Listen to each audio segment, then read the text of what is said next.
Hello friends, welcome back to Padhai ki पोथी। I hope कि आप सभी स्वस्थ होंगे, मस्त होंगे, बेहतर होंगे, निरंतर अपनी तैयारी के माध्यम से सफलता का मार्ग प्रशस्त कर रहे होंगे। तो आज के सेशन को स्टार्ट करेंगे और हमारी जो सीडीपी की PYQ प्रैक्टिस सेशन चल रहा है, जिसमें हम सॉल्व कर रहे हैं प्रीवियस ईयर के क्वेश्चंस पेपर। साथ ही साथ यहाँ पर आपका फुल एक्सप्लेनेशन के साथ उसके आसपास से बनने वाले भी प्रश्न आपके तैयार हो जाते हैं। तो प्रिपरेशन प्लस प्रैक्टिस दोनों ही चीज़ें आपकी यहाँ पर आसानी से हो रही हैं। इसको ध्यान में रखते हुए अगर आप चैनल पर नए हैं और आपने अभी तक इसे सब्सक्राइब नहीं किया है, तो इस श्रृंखला से जुड़ने के लिए और पेपर में 1-2 नंबर से ना रुकने के लिए, बल्कि बेहतरीन तरीके से 100+ स्कोर करने के लिए पढ़ाई की पोथी को फटाफट से सब्सक्राइब कीजिए और वीडियो को बिना स्किप किए अंत तक ज़रूर देखिए।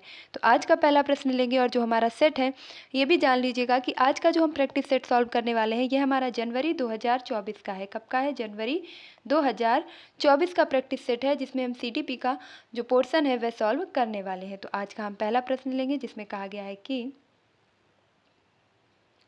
हिंदी और इंग्लिश दोनों लैंग्वेज में आप देख सकते हैं इजली। कक्षा में खेल प्रतियोगिता में हिस्सा लेते समय तनुजा अपने दोस्त से कहता है कि वह भाला फेंकने में हिस्सा लेगा और रस्सी कूदने में उसकी बहन हिस्सा ले सकती है, क्योंकि वह एक लड़की है और लड़कियां भाला नहीं फेंक सकती हैं।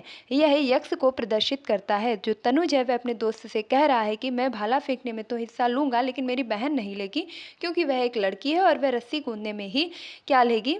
अपना भाग लेगी, यानी कि प्रतिभाग करेगी। तो यह किस जो है सोच को दर्शाता है? विकल्प 1 है जेंडर संबद्धता को, विकल्प 2 है जेंडर समानता को, विकल्प 3 है जेंडर समता को और विकल्प 4 है आपका जेंडर रूढ़िवादिता को।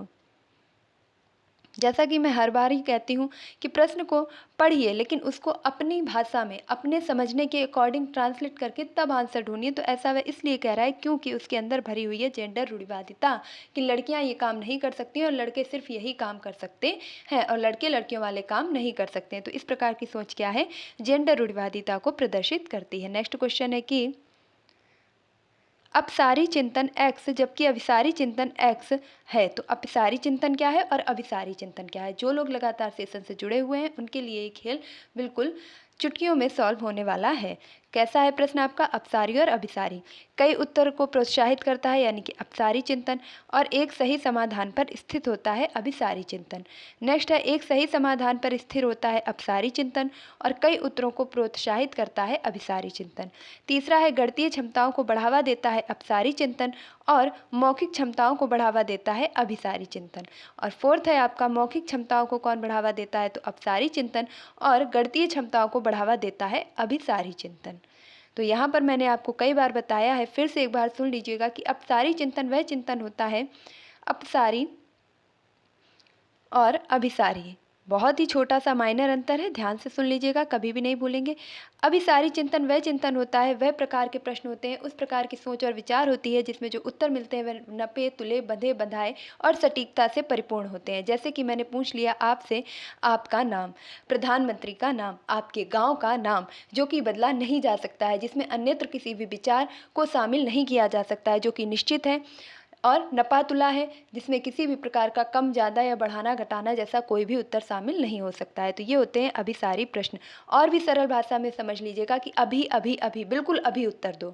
तो बिल्कुल अभी हम उसी चीज़ का उत्तर दे सकते हैं जो पहले से क्या है, कन्फर्म है, निश्चित है, जिससे बदला नहीं जा सकता है। जबकि अपसारी चिंतन क्या होता है कि ऐसे प्रश्न, ऐसे विचार, ऐसी स्थिति जिसमें बालक अपने कई प्रकार के विचारों को प्रोत्साहित कर सके, विचारों को सामने प्रमाणित कर सके। जैसे कि एक प्रश्न से यह प्रश्न पूछना कि यदि पृथ्वी पर सभी पौधे गायब कर दिए जाएं तो क्या होगा? इसमें प्रत्येक बच्चे का प्रश्न अन्यत्र बच्चे से भिन्न होगा और सभी के अपने अपने विचार होंगे और सबके अलग अलग विचार होंगे। तो यहाँ पर जो उत्तर मिलेगा वह एक नपा तुला नहीं, बल्कि बहुत सारे विविध और खुले अंत वाले उत्तर मिलने वाले हैं। तो फिलहाल यहाँ पर जो आपका राइट आंसर बनेगा वह हो जाएगा कि जो अपसारी चिंतन है तो वह क्या करेगा? कई उत्तरों को प्रोत्साहित करेगा। साथ ही साथ जो अभिसारी है वह एक सही समाधान पर ही स्थित रहेगा। तो विकल्प आपका कौन सा ठीक होगा? विकल्प संख्या 1। कई उदाहरणों से किसी भी तरीके से अब आपसे ये प्रश्न पूछा जाए तो आई होप आप इसमें अब कभी भी नहीं अटकेंगे। क्वेश्चन संख्या 3 है कि निम्नलिखित में से कौन सा कथन समावेशी शिक्षा के बारे में सही नहीं है? तो समावेशी शिक्षा के बारे में आपको बताना है कि कौन सा कथन गलत दिया गया है।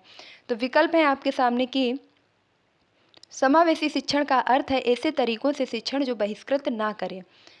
विकल्प 2 है समावेशी शिक्षण का अर्थ है उस शिक्षा शास्त्र को अपनाना जो सभी शिक्षार्थियों की आवश्यकताओं का समर्थन करता है।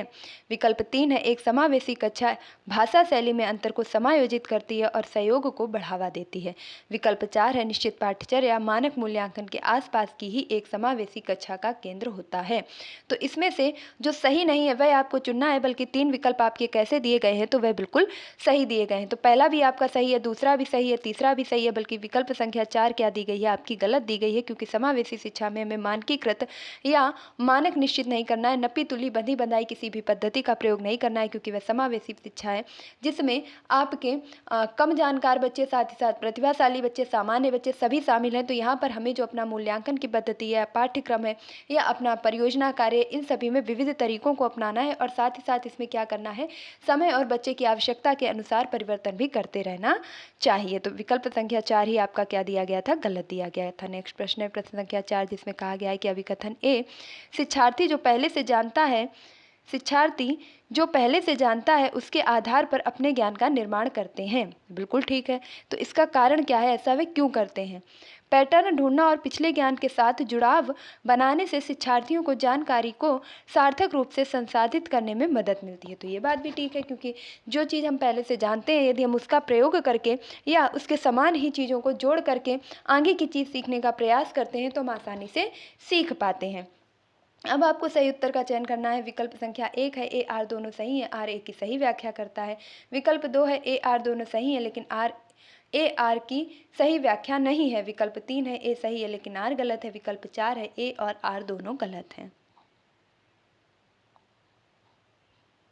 तो यहाँ पर राइट आंसर क्या हो जाएगा, विकल्प संख्या 1 ही आपकी ठीक हो जाएगी, यानी कि ए आर दोनों सही हैं, ए की आर सही व्याख्या करता है। नेक्स्ट प्रश्न है फिर से अभिकथन और कारण।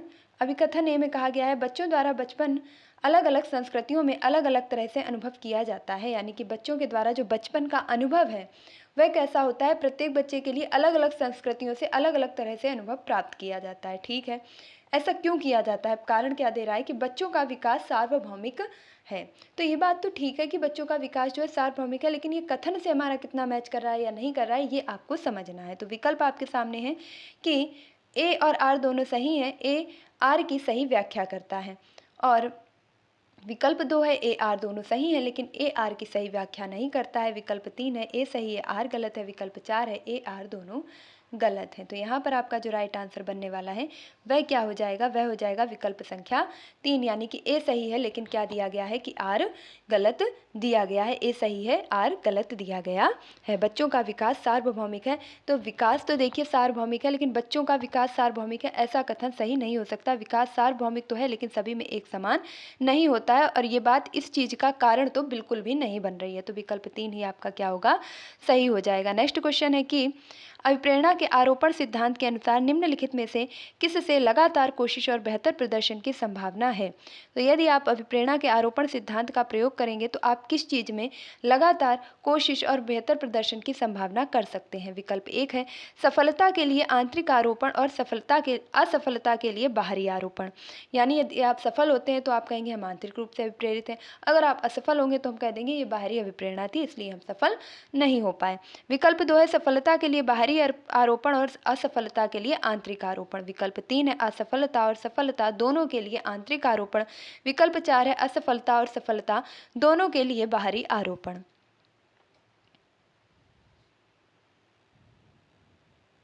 तो यहाँ पर आपका जो राइट आंसर बनेगा वह हो जाएगा विकल्प संख्या 3, यानी सफलता और असफलता दोनों के लिए आंतरिक आरोपण। देखिए अगर आप लगातार कोशिश और बेहतर प्रदर्शन की संभावना रखते हैं तो आपको असफलता हो या सफलता हो दोनों ही स्थितियों में आंतरिक रूप से अभिप्रेरित रहना होगा। तो अगले प्रश्न की ओर बढ़ेंगे। नेक्स्ट प्रश्न है आपका निम्नलिखित में से कौन सा प्रगतिशील शिक्षा का प्रमुख सिद्धांत है। विकल्प 1 है छात्रों को सीखने और मापने के लिए मानकीकृत परीक्षण सबसे अच्छा तरीका है। मानकीकृत नपातुला बंधा बंधाया किसी भी प्रकार का उत्तर ठीक नहीं होगा। विकल्प वह ठीक होगा जो एक से अधिक उत्तरों को धारण करता हो, विचारों को धारण करता हो, विविधता को समेटे हुए हो। नेक्स्ट है विकल्प संख्या 2 छात्रों को अपने शिक्षकों से ज्ञान का निष्क्रिय प्राप्तकर्ता होना चाहिए। तो जो छात्र हैं वह शिक्षकों से ज्ञान तो प्राप्त करें लेकिन निष्क्रिय प्राप्तकर्ता के रूप में, तो ये तो आपका बिल्कुल ही गलत हो जाएगा क्योंकि बच्चे कैसे कैसे हो, सक्रिय हो। तीसरा है सीखना प्रामाणिक कार्यों पर आधारित होना चाहिए। और चौथा है पाठ्यचर्या पूर्व निर्धारित और सार्वभौमिक होनी चाहिए। तो देखिए, पाठ्यचर्या अगर सार्वभौमिक होगी, लचीली नहीं होगी, तो वह हम किसी अन्यत्र बच्चे के अनुसार उसमें जो चेंजेज हैं वह नहीं कर सकते। इसलिए जो पाठ्यचर्या है वह आपकी लचीली होनी चाहिए और सार्वभौमिक ना होकर के थोड़ी सी कह सकते हैं कि व्यक्तिगत भी होनी चाहिए, और जैसा बच्चे की आवश्यकता है, रुचि है, उसके अनुसार उसमें परिवर्तन भी किया जा सकना चाहिए। तो राइट आंसर होगा विकल्प संख्या 3, यानी कि सीखना प्रामाणिक कार्यों पर आधारित होना चाहिए। जैसे आप किसी चीज़ को सिखा रहे हैं तो उसका प्रमाण दीजिए, उसे वैज्ञानिक तर्क से सिद्ध कीजिए, ना कि आप उसे गोल मोल बातों में घुमा दीजिए। तो आप जो भी सिखाएं उसका प्रमाणिक तर्क और सिद्ध जरूर करके दिखाएं। नेक्स्ट है विकास के किस पहलू में तर्क, चिंतन और समस्या समाधान की व्याख्या की जाती है। तो तर्क होता है, चिंतन होता है, समस्या का समाधान होता है। तो जीन पियाजे के किस विकास के अंतर्गत आएगा? या सामाजिक विकास के लिए वाइगोस्की के अंतर्गत आएगा, या कोहलवर के नैतिक विकास के अंतर्गत आएगा? तो अब आप अपना राइट आंसर देंगे कि विकल्प 1 है सामाजिक विकास के पहलू में आता है, विकास के संज्ञानात्मक विकास के अंतर्गत आता है, और विकास के नैतिक विकास में इसकी व्याख्या की जाती है। विकास के गतिक विकास में तर्क, चिंतन, समस्या समाधान की व्याख्या की जाती है। तो यहाँ पर जो आपका राइट आंसर बनेगा वह हो जाएगा विकल्प संख्या 2, यानी कि संज्ञानात्मक विकास। संज्ञानात्मक विकास की जो 4 अवस्थाएं हैं पियाजे के द्वारा बताई गई हैं। संवेदी पेशी अवस्था 0 से 2 वर्ष की बताई गई। वहीं पर अगर हम बात करें पूर्व संक्रियात्मक अवस्था की, जो कि 2 से लेकर के 4 वर्ष बताई गई है, 2 से लेकर के 7 वर्ष बताई गई है। और वहीं मूर्त संक्रियात्मक अवस्था की बात करें तो 7 से लेकर के 11 वर्ष बताई गई। औपचारिक या आपकी औपचारिक या अमूर्त संक्रियात्मक अवस्था की बात करें तो यह 11 से लेकर के प्लस, यानी 11 से अधिक वर्ष के आयु के बच्चे औपचारिक संक्रियात्मक अवस्था के अंतर्गत आते हैं। तो जो तर्क है, चिंतन है, समस्या है, समाधान है, ये सब आ जाएगा संज्ञानात्मक विकास के अंतर्गत। नेक्स्ट प्रश्न है प्रश्न संख्या 9 में कहा गया लेव वाइगोस्की प्रस्तावित करते हैं कि यक्स बच्चों में स्वनियमन के लिए महत्वपूर्ण है। विकल्प 1 है असंतुलन, विकल्प 2 है निजी वाक, विकल्प 3 है अनुकूलन, और विकल्प 4 है संगठन। तो राइट आंसर क्या हो जाएगा? विकल्प नंबर 2, यानी कि निजी वाक, प्राइवेट स्पीच, इसे इनर स्पीच भी कहते हैं। जबकि जो अनुकूलन है, संगठन है, ये शब्द आपके पियाजे से रिलेटेड हो जाएंगे। तो यहाँ पर विकल्प संख्या 2 आपकी ठीक होगी। नेक्स्ट क्वेश्चन है प्रश्न संख्या 10, जो कि अभिकथन और कारण से रिलेटेड है। तो इसको देखते हैं। कथन है लॉरेंस कोहलवर के नैतिक विकास के सिद्धांत में बच्चे कार्यों को उसके परिणाम के आधार पर अच्छा या बुरा समझने से इस समझ पर पहुंचते हैं कि नियम और कानून नम्य है और बदले जा सकते हैं। एक बच्चा जो नैतिक विकास के अंतर्गत इस अवस्था में आ चुका है कि वह किसी भी कार्य के परिणाम के आधार पर अच्छा या बुरा के बारे में समझ सकता है, और यहाँ तक समझ अपनी विकसित कर चुका है कि वह जान चुका है कि नियम और कानून नम्य है और इन्हें बदले जा सकते हैं, इन्हें बदला जा सकता है। कारण क्या है, ऐसा वह क्यों कर पा रहा है? तो लॉरेंस कोहलवर का तर्क है कि नैतिक विकास क्रमिक रूप से चरणों में होता है। तो ये उनका कारण है। अब आपको उत्तर चुनना है। विकल्प है ए आर दोनों सत्य हैं, आर ए की सही व्याख्या करता है। विकल्प 2 है ए आर दोनों सत्य हैं लेकिन आर ए की सही व्याख्या नहीं करता है। विकल्प 3 है ए सत्य है लेकिन आर गलत है। विकल्प 4 है ए और आर दोनों गलत हैं। तो यहाँ पर आपको जो राइट आंसर बनेगा वह हो जाएगा विकल्प संख्या 1, यानी कि ए और आर दोनों सत्य हैं और आर ए की सही व्याख्या करता है। अगले प्रश्न की ओर बढ़ेंगे और नेक्स्ट प्रश्न है आप सभी के सामने। हार्वर्ड गार्डनर बहुबुद्धि का सिद्धांत देने वाले के अनुसार निम्नलिखित में से कौन सा सेट बुद्धि और उसके संबंधित विशेषताओं के सही मेल का प्रतिनिधित्व करता है? हार्वर्ड गार्डनर जो कि 10 तरीके की आपकी बुद्धियां बताई हैं और कहा है कि एक ही व्यक्ति में विभिन्न प्रकार की बुद्धियां पाई जाती हैं, और बुद्धि क्या है? विभिन्न योग्यताओं का एक जटिल समूह है। साथ ही साथ इन्होंने कहा है कि हमारे अंदर की जो विभिन्न प्रकार की बुद्धियां हैं उनमें से एक ही बुद्धि जो होती है वह प्रखर करके निखर करके सामने आती है, क्योंकि उसके लिए उसे क्या मिलता है? माहौल मिलता है, वातावरण मिलता है, पर्यावरण मिलता है। तो चलिए इनकी जो अवस्थाएं हैं और जो गुण हैं वह किस बुद्धि से मैच कर रहे हैं वह हमें देखना है।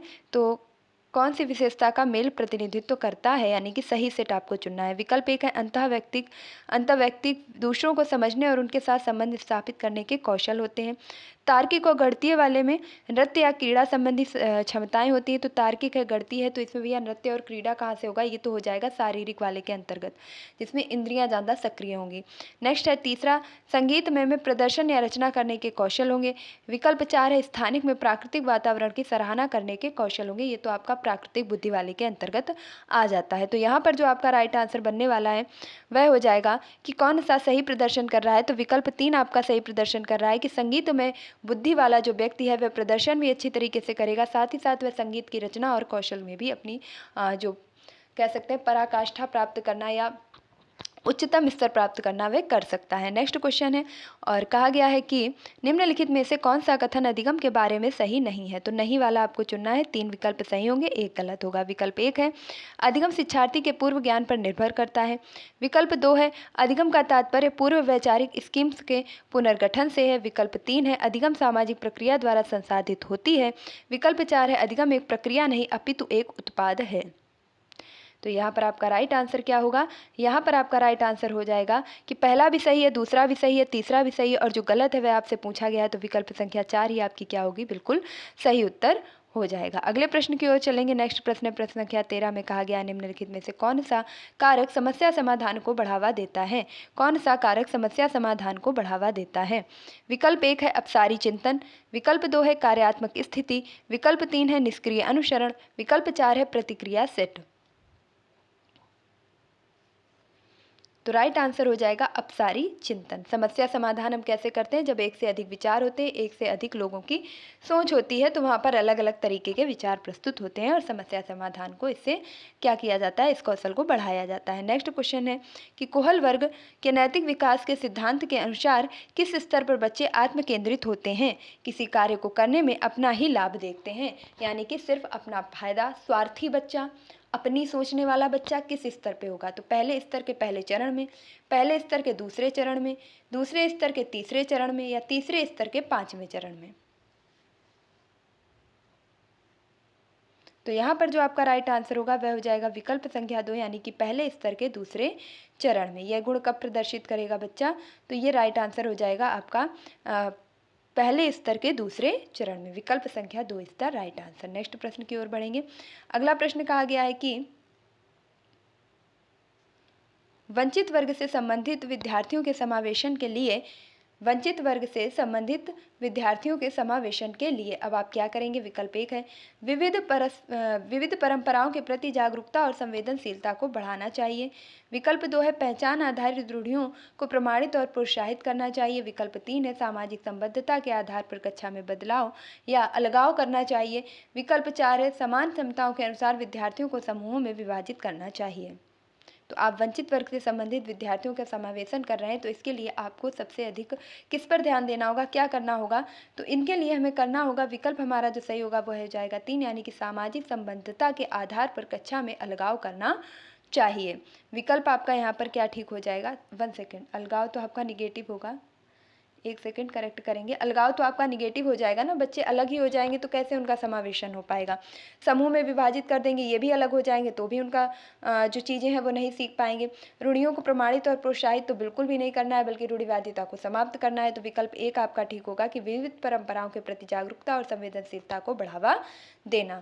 यानी पंजाबी परंपरा से संस्कृति से भी बच्चा आया है, मुस्लिम से भी आया, हिंदू से भी आया, तो उन सभी की संस्कृति को सम्मान देते हुए एक दूसरे के साथ मिलकर के सहयोग की भावना से सभी के धर्मों, कार्यों, रीति रिवाजों को जानने में मदद करना। अगला प्रश्न है प्रश्न संख्या 16, जिसमें कहा गया है निम्नलिखित में से उपयोगी प्रतिपुष्टि की एक विशेषता कौन सी है? उपयोगी प्रतिपुष्टि की विशेषता कौन सी है? विकल्प 1 है यह केवल कार्य के अंत में ही दी जाती है। विकल्प 2 है यह व्यापक और सामान्य होती है। विकल्प 3 है केवल परिणाम पर केंद्रित होती है। केवल वाले जहां भी मिलेंगे वहां पे क्या करना है? कट करना है, क्योंकि केवल आपका निगेटिव टैग वर्ड है। यह सामायिक और विशिष्ट होती है।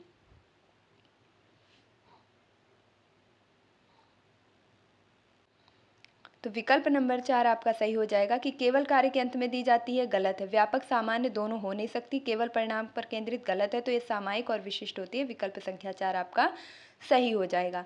नेक्स्ट प्रश्न है प्रश्न संख्या 17 में कहा गया समीपस्थ सिद्धांत कहता है कि शैशवावस्था में, समीपस्थ सिद्धांत दिया किसने है? तो गुथरी के द्वारा दिया गया है और इसमें कहा गया है कि शैशवावस्था में विकल्प 1 है अंग हाथों और पैरों की उंगलियां पैरों की तुलना में तेजी से बढ़ते रहते हैं, यानी कि अंग जो हैं हाथों और पैरों की तुलना में तेजी से बढ़ते रहते हैं। विकल्प 2 है विकास सिर से पांव तक होता है। विकल्प 3 है भाषा का विकास तेजी से होता है क्योंकि वह विकास के लिए संवेदनशील अवधि है। विकल्प 4 है सूक्ष्म गति कौशल के विकास के साथ शारीरिक विकास तेजी से होता है। तो शैशवावस्था में समीपस्थ विकास का सिद्धांत क्या बताता है? तो राइट आंसर हो जाएगा विकल्प संख्या 1, यानी कि अंग हाथों पैरों की तुलना में तेजी से बढ़ते हैं। अंग क्या होते हैं? हाथों पैरों की तुलना में तेजी से बढ़ते हैं। अगले प्रश्न की ओर बढ़ेंगे। नेक्स्ट क्वेश्चन है कि अभिकथन आर कह रहा है विद्यालयी पाठ्यक्रम को विद्यार्थियों के सांस्कृतिक ज्ञान को उचित स्थान और मूल्य देना चाहिए। ठीक है। कारण है विद्यार्थियों को उनकी सांस्कृतिक पहचान बनाए रखने के लिए समर्थन प्रदान करना सीखने की प्रक्रिया को सुगम बनाता है। ये भी ठीक ही है। अब हम जो इसके विकल्प हैं उनको देख लेते हैं। विकल्प 1 है ए आर दोनों सही है। आर ए की ए की आर सही व्याख्या करता है। विकल्प 2 है ए आर दोनों सही है लेकिन ए की आर सही व्याख्या नहीं करता है। विकल्प 3 है ए सही है लेकिन आर गलत है। विकल्प 4 है ए आर दोनों गलत हैं। तो राइट आंसर क्या हो जाएगा? ए आर दोनों सही है। ए जो है ए की आर सही व्याख्या करता है, यानी कि पाठ्यक्रम में विद्यार्थियों के सांस्कृतिक ज्ञान को उचित स्थान और मूल्य देना चाहिए, क्योंकि ऐसा करने से क्या होता है कि उनकी सीखने की प्रक्रिया सुगम बन जाती है। नेक्स्ट क्वेश्चन है कि निम्नलिखित में से किसे रचनात्मक मूल्यांकन नहीं माना जाएगा? कौन सा एक आपका गलत है जो कि रचनात्मक मूल्यांकन के अंतर्गत नहीं आएगा? तो विकल्प 1 है छात्रों के पूर्व ज्ञान को निर्धारित करने के लिए नई अवधारणा की शुरुआत में दिया गया आंकलन। नेक्स्ट है आपका विकल्प कौन सा हो जाएगा कि छात्रों और शिक्षकों को अग्रगामी प्रतिपुष्टि प्रदान करने के लिए कक्षा के दौरान किया गया मूल्यांकन। विकल्प 3 है एक मूल्यांकन कार्य जो मानदंड के मानक पैमाने के अनुसार छात्रों की तुलना करने में सहायक हो। तो दो निगेटिव टैग वर्ड और बहुत ही बड़े टैग वर्ड हमें मिल गए हैं कि तुलना करना गलत होता है और क्या होता है मानक निर्धारित करना भी गलत होता है। नेक्स्ट फोर्थ देख लेंगे। यह एक आंकलन एक छात्र के सीखने में गलत अवधारणाओं की पहचान करने के लिए प्रयोग किया जाता है। तो ये भी ठीक है। रचनात्मक मूल्यांकन से हम अग्रगामी प्रतिपुष्टि दे सकते हैं, गलत अवधारणाओं को पहचान कर उन्हें सुधारने का प्रयास कर सकते हैं, पूर्व ज्ञान पर निर्धारित करते हैं, ये भी ठीक है। लेकिन विकल्प संख्या 3 आपका क्या होगा? गलत हो जाएगा। हम किसी भी प्रकार से रचनात्मक मूल्यांकन के द्वारा मानक नहीं बनाते हैं, तुलना नहीं करते हैं। नेक्स्ट क्वेश्चन की ओर बढ़ेंगे और अगला है कि निम्नलिखित में से पठन वैफल्य की एक विशिष्ट विशेषता कौन सी है? पढ़ने में यदि कोई व्यक्ति कैसा है, कमजोर है, तो उसकी एक विशेषता कौन सी होगी? विकल्प 1 है रचनात्मक समस्या समाधान में कठिनाई महसूस करेगा। विकल्प 2 है ध्वन्यात्मक प्रसंस्करण में कठिनाई महसूस करेगा।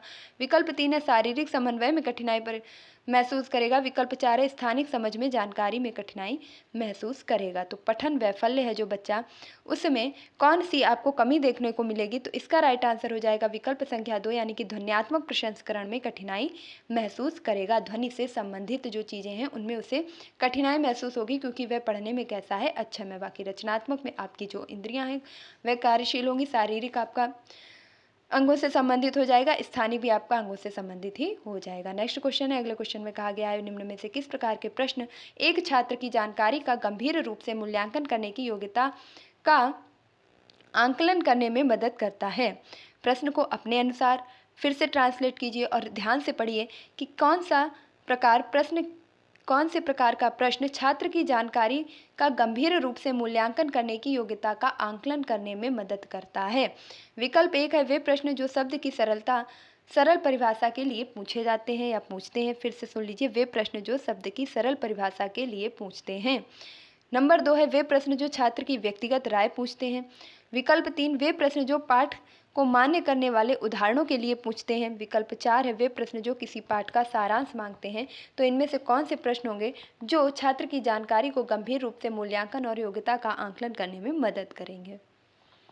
तो यहाँ पर जो आपका राइट आंसर होगा वह हो जाएगा विकल्प संख्या 2, यानी कि वे प्रश्न जो व्यक्तिगत राय पूछते हैं। यहाँ पर बच्चा क्या होगा? गंभीरता से अपने विचारों को बताने में पूरा क्या करेगा? जोर लगाएगा, अपनी सोच का प्रयोग करेगा, अपनी समझ का, अपने ज्ञान का, अपनी अधिगम का, अपने कौशल का प्रयोग करेगा। तो यहाँ पर विकल्प संख्या 2 क्या होगी?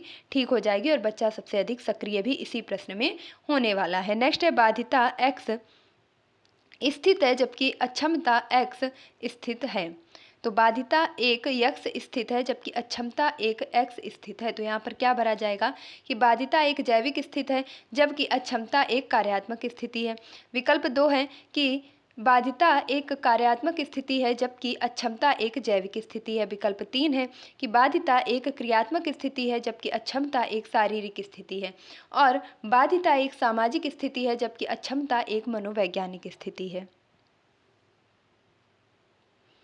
तो यहाँ पर जो आपका राइट आंसर बनेगा वह हो जाएगा विकल्प संख्या 1, यानी कि जो बाधिता है तो वह कैसी स्थिति है, जैविक स्थिति है, जबकि अक्षमता एक कार्यात्मक स्थिति है। तो विकल्प 1 आपका बिल्कुल ठीक हो जाएगा। नेक्स्ट क्वेश्चन है जिसमें कहा गया है निम्नलिखित में से कौन सा कथन संज्ञान और भावनाओं के बीच संबंध को उपयुक्त रूप से परिभाषित करता है, यानी कि आपका संज्ञान और साथ ही साथ आपकी भावनाएं, ये दोनों चीज़ किस विकल्प में आपके सही रूप से परिभाषित की जा रही हैं। विकल्प 1 है संज्ञान और भावनाएं दोनों स्वतंत्र प्रणालियां हैं।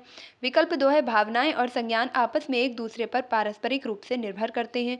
विकल्प 3 है संज्ञान भावनाओं को प्रभावित करता है लेकिन इसका विपरीत सत्य नहीं है, यानी कि संज्ञान तो भावनाओं को प्रभावित करता है लेकिन भावनाएं संज्ञान को प्रभावित नहीं करती हैं, ये कह रहा है। नेक्स्ट है भावनाएं संज्ञान को प्रभावित करती हैं लेकिन इसका विपरीत सत्य नहीं है।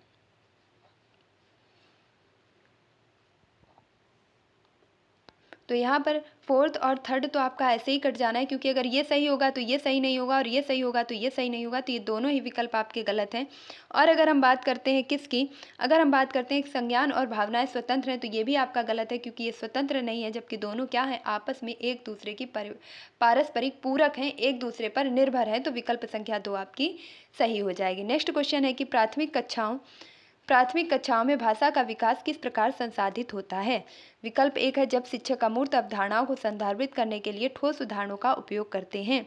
विकल्प 2 है जब शिक्षक औपचारिक भाषा के प्रयोग पर जोर देते हैं और उसे लागू करते हैं। जोर तो बिल्कुल नहीं देना है और ज़बरदस्ती किसी चीज़ को लागू नहीं करना है। स्वाभाविक रूप से बच्चे जिस चीज़ को अपना सकें, ग्रहण कर सकें, व्यवहार कर सकें, वही चीज़ हमको करवानी है। विकल्प 3 है जब शिक्षक बच्चों की मातृभाषा की अवहेलना और उपेक्षा करते हैं, इस प्रकार वे भाषा के विकास को संसाधित करेंगे, बिल्कुल भी नहीं।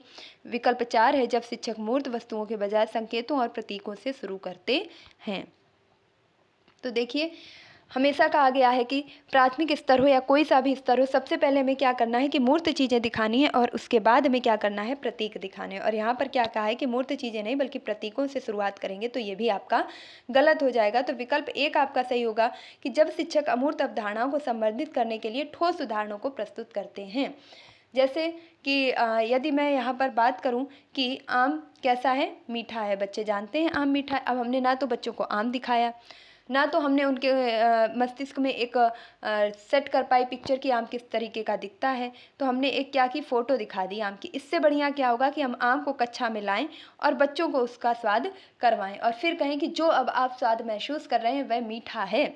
तो अब बच्चे क्या करेंगे कि उसको अच्छी तरीके से, बेहतर तरीके से समझ पाएंगे और कभी भी नहीं भूल पाएंगे। तो पहले क्या करना है, चीज़ों को मूर्त रूप से क्या करना है, अमूर्त अवधारणाओं को संबंधित करने के लिए ठोस उदाहरण देने हैं जिन्हें बच्चे छू सकें, समझ सकें, पहचान सकें। अगला प्रश्न है निम्नलिखित में से कौन सा आंतरिक अभिप्रेरणा का सही वर्णन करता है। किस विकल्प में आंतरिक रूप से अभिप्रेरणा दिखाई दे रही है। विकल्प 1 है अभिप्रेरणा जो बाहरी पुरस्कारों से आती है।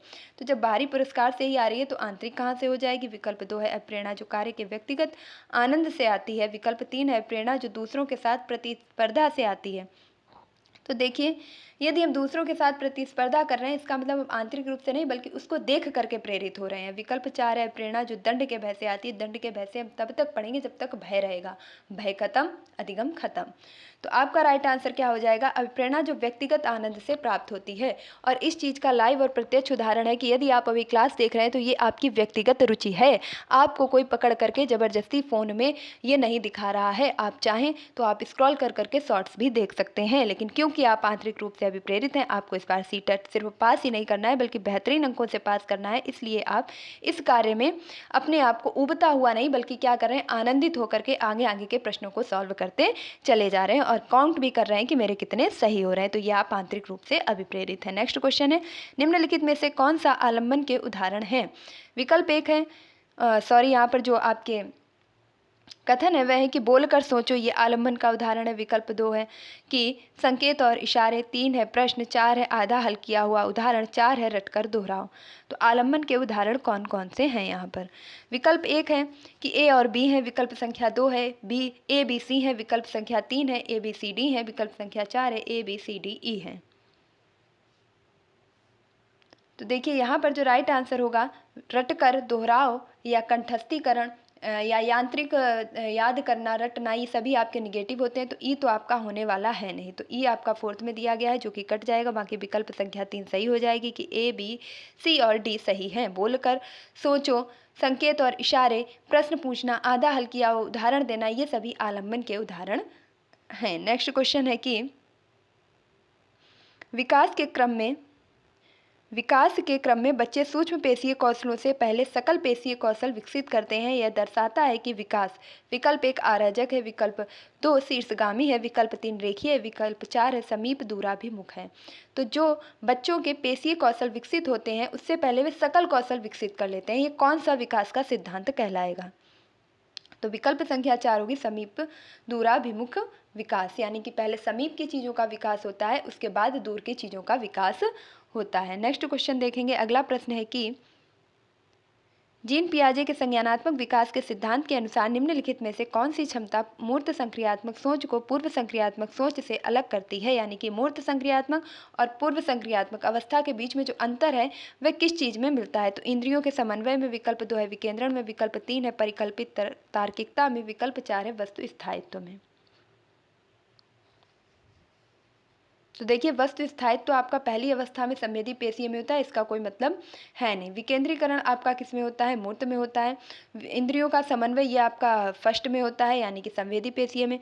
तो यहाँ पर जो आपका राइट आंसर बनेगा, तो ये आपका राइट आंसर परिकल्पित तार्किकता, ये आपकी फोर्थ में जाएगी। तो राइट आंसर बनेगा विकल्प संख्या 2, यानी कि विकेंद्रण जो होता है किसी चीज़ को कई एंगल से सोचना। जैसे एक ये पतला ग्लास में भरा हुआ दूध है और जो कि बहुत लंबा है, वहीं एक छोटा सा गिलास है जो कि बहुत ही ज़्यादा चौड़ा है और इसमें भी दूध भरा हुआ है। तो बच्चा क्या कर रहा है?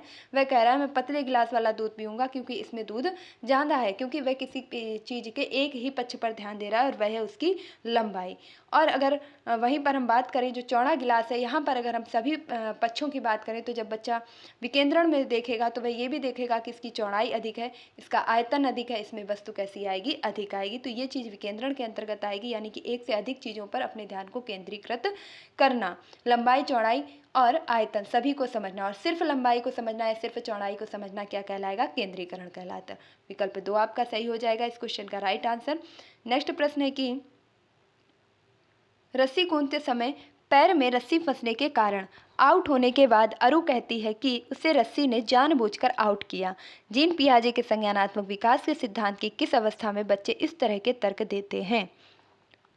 तो विकल्प है आपके सामने मूर्त संक्रियात्मक अवस्था में, औपचारिक संक्रियात्मक अवस्था में, संवेदी चालक अवस्था में, पूर्व चलन की अवस्था में। तो राइट आंसर हो जाएगा पूर्व चलन की अवस्था में, क्योंकि इसमें बच्चों के अंदर जीववाद होता है, यानी कि मेरा हाथी चलता है, मेरा हाथी दौड़ता है, मेरा हाथी तुम्हारे ऊपर चढ़ जाएगा और वो तुम्हें दबा देगा। इस तरीके के जो भाव होते हैं वह बच्चों में पूर्व संक्रियात्मक अवस्था के अंतर्गत पाए जाते हैं। इसमें वह अपने खिलौनों के साथ सोते भी हैं, उन्हें खाना भी खिलाते हैं, क्योंकि उन्हें ऐसा लगता है उनका खिलौना जिंदा है और वो सभी क्रियाएं करता है जो वह स्वयं करते हैं। तो यहाँ पर विकल्प 4 सही हो जाएगा। और आज का लास्ट क्वेश्चन है कि सीखने के सामाजिक संरचनावादी विचार इस बात की वकालत करते हैं कि सीखने के जो सामाजिक और संरचनावादी विचार होते हैं वह बताते हैं कि या वकालत करते हैं कि विकल्प 1 है शिक्षार्थी दूसरों से निष्क्रिय रूप से ज्ञान प्राप्त करते हैं। तो निष्क्रिय रूप से ज्ञान क्यों ही प्राप्त करेंगे? यदि वह किसी चीज़ को प्राप्त कर रहे हैं इसका मतलब है कि वह सक्रिय हैं। विकल्प 2 है शिक्षार्थी सक्रिय रूप से ज्ञान का निर्माण करते हैं। विकल्प 3 है व्याख्यान देने और समझने की प्रभावी शिक्षण सक्रिय होता है। तो व्याख्यान तो बिल्कुल नहीं देना है क्योंकि वह प्राथमिक स्टेज पर है, व्याख्यान आपका निगेटिव हो जाएगा। प्रत्याहार और दोहराव की चिंतन प्रक्रिया से प्रभावी शिक्षण होता है। दोहराव, कंठस्थीकरण वगैरह आपका निगेटिव होता है। तो राइट आंसर क्या बनेगा? विकल्प संख्या 2 शिक्षार्थी सक्रिय रूप से ज्ञान का निर्माण करते हैं। साथ ही साथ बच्चा नन्हा वैज्ञानिक है जो अपने ज्ञान का निर्माण खुद करता है, खोज के द्वारा करता है, और ये कथन पियाजे के द्वारा ही कहा गया है। मैस्लो के द्वारा कहा जाए तो मैस्लो ने कहा था कि बच्चा अपने विकास के लिए कठोर परिश्रम करता है, ये कथन मैस्लो के द्वारा कहा गया था। तो कभी कभी आपसे कथन भी पूछ लिए जाते हैं, इस चीज़ को भी याद रखेंगे। तो विकल्प 2 यहाँ पर ठीक होता है। और आज हमारे जो 30 क्वेश्चन है वह पूरी तरीके से कंप्लीट होते हैं। तो आपके 30 में से कितने क्वेश्चन सही हुए कमेंट बॉक्स में जरूर बताइएगा, ताकि जैसे जैसे आप नेक्स्ट सेट सॉल्व करेंगे तो आपका क्या होगा, कॉन्फिडेंस बढ़ता रहेगा कि अब हम कितने क्वेश्चन ज़्यादा सॉल्व कर पा रहे हैं। और मैं भी देख करके ये अंदाज़ा लगा पाऊंगी कि आप इस सेट में कितने क्वेश्चन सॉल्व कर पा रहे हैं। तो आने वाले सीटेट एग्ज़ाम में आप अपना स्कोर कितना कर सकते हैं। तो इस चैनल से जुड़ने के लिए अगर आपने अभी तक इसे सब्सक्राइब नहीं किया है तो फटाफट से इसे सब्सक्राइब कीजिए, बेल आइकन को प्रेस कीजिए ताकि आगे आने वाले सभी प्रैक्टिस सेशन की वीडियो आप तक पहुंच सके। मिलती हूँ अपने नेक्स्ट वीडियो में, तब तक के लिए खुश रहिए, मस्त रहिए, पढ़ाई में निरंतरता बनाए रखिए, अपने माता पिता गुरुजनों का सम्मान कीजिए, साथ ही साथ पढ़ाई की पोथी को सपोर्ट कीजिए। Thank you for watching this video. Please like, share and subscribe.